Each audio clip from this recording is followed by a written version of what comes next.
better to be early than late. Children don't come to school equal. We have very huge differences in the preschool experiences that they get. They have different deficits and positives during school. 85% of brain development occurs before the age 5. If you think about the peak of learning, it occurs at age 3. The peak of funding occurs at age 17. So we have a mismatch of how we can maximize our return. When you look at first, second, and third graders, they have a curiosity about learning that is really hopeful. By the time too many of those young children become fourth, fifth, and sixth graders, they begin to lose hope because they know that the system is stacked against them. We are, for lack of a better way to put it, beating that excitement and enthusiasm for learning out of them. We have to think about the whole trajectory from early childhood education all the way through completion of post-secondary. You have to think about it as a whole continuum. My IEP started back when I was in preschool. So my learning disability was literally I did not know how to learn.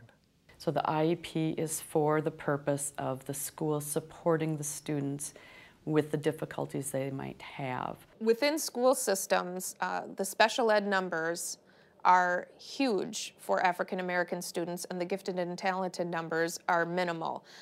That to me screams there's a problem. In third grade, the teacher told me, Kwame, maybe you should just do football. Some students aren't good at academics. And I just had to prove it wrong. So if you're in an environment where you're not encouraged, where you're not supported, where you're not coached, where you're not challenged to achieve at your highest potential, it's difficult to imagine that somehow through osmosis, all of those things will somehow drop into your grasp. Elementary school is truly the foundation for the middle school and the high schools to build on. I have second graders reading at the fourth grade level. I have third graders reading at the fifth and sixth grade level with comprehension.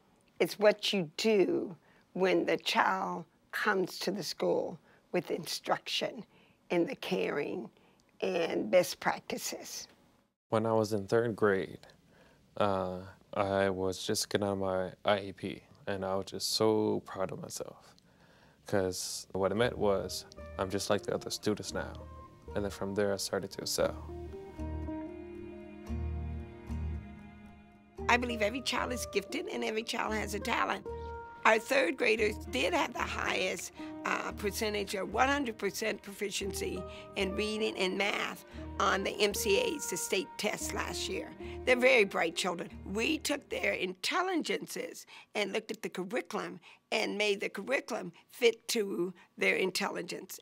All our kids are all of our kids, and we have to continue to look for those areas and examples of where people are working effectively together. We'll have about 5 people coming for the meeting. And the mission of Destination 2010 is to support a group of students and to identify them as early as possible and to help them aspire to and achieve college education. It was the entire third grade class from 7 underperforming schools, and our intent was to really emphasize to the community as well as the kids and the families that we think that all students should go on to school after high school. We believe they can, and we're going to help them do that. The second, probably equally important part of the mission is to use this experience to really shed a spotlight on some of the system-level issues that affect not only our students, but all students. And then hopefully, toward the sunset of the initiative, be able to lift up some of those issues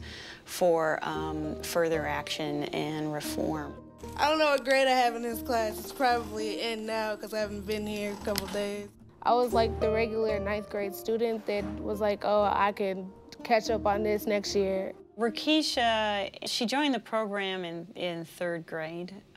It's been most recently in her high school years that Rakisha has risen to kind of the top of our radar.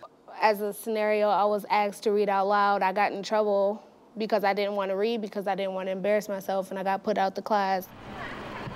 Rakeisha was having some challenges at school. I learned better, like, hands-on, and I wasn't getting that at Central.